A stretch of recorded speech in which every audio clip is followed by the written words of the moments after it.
উজ্জ্বল আসলে দেখুন বিগত কয়েকদিন থেকে বিশেষ করে পাথর কুয়ারির খোলা নিয়ে পণ্য পরিবহন শ্রমিক যারা আছে তারা আন্দোলনে ছিলেন এবং সেই আন্দোলনের অংশ হিসেবে আজকে পূর্ব ঘোষিত তাদের যে কর্মসূচি অর্থাৎ ৪৮ ঘন্টার জন্য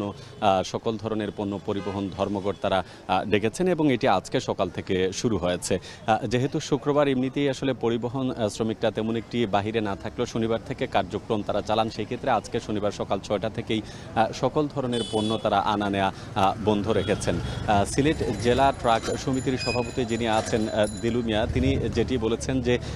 গত ৩-৪ দিন থেকে সিলেটের জেলা প্রশাসন সহ বিভিন্ন প্রশাসনের উচ্চ পর্যায়ের নেতৃবৃন্দের সাথে তারা কথা বলেছেন, কিন্তু তাদের যে ৫ দফা দাবি অর্থাৎ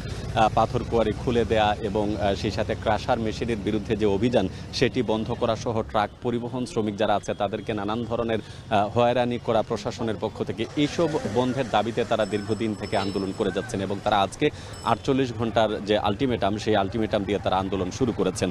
তারা বলছেন যে সিলেটে পাথর উত্তোলন বন্ধ থাকার কারণে তারাই সবচেয়ে বেশি ভুক্তভোগী এবং প্রশাসন থেকে বলা হয়েছিল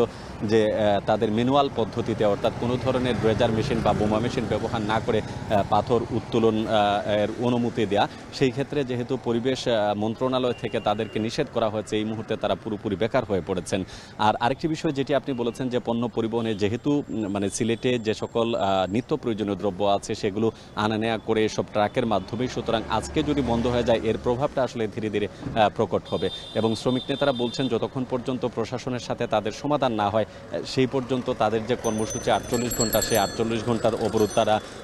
চলতে থাকবে এবং এই ক্ষেত্রে যদি ৪৮ ঘন্টার মধ্যেই যদি তাদের দাবি না মানা হয় তাহলে পুরো বিভাগে সব ধরনের গণপরিবহন সহ সব ধরনের পরিবহনের তারা ধর্মঘট পালন করবেন। তো এই মুহূর্তে সিলেটের জেলা প্রশাসনের পক্ষ থেকে আমরা যোগাযোগ করেছিলাম, তারা বলছেন যে এই ধরনের কোনো সমাধানের আলোচনা এখন পর্যন্ত হয়নি, তবে তারা